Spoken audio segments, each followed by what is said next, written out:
Namo kana kahi Namo kana kapyapa Namo kana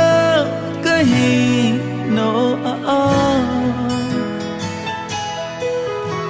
Hino tihu teribala Bui po namo liate Amen Hallelujah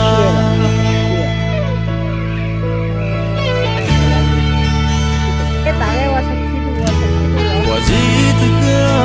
namande ko ka ikuno Okwa toka na totino topoka Tukuno te yapakuno hutwa nepya Wipo kalau meriato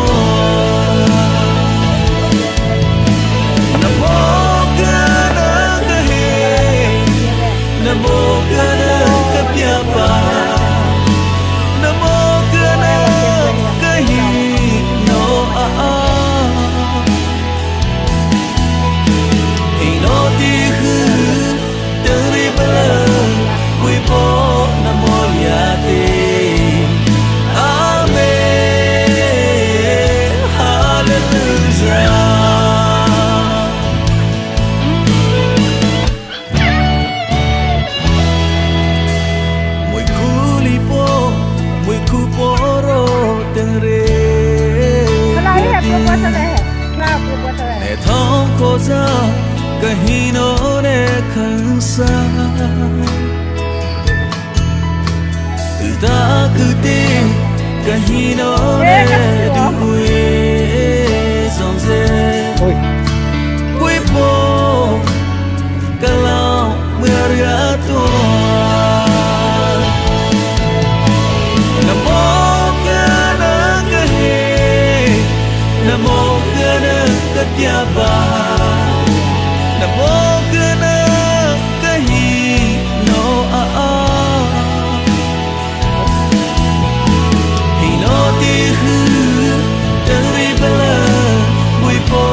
namo liate Amen Hallelujah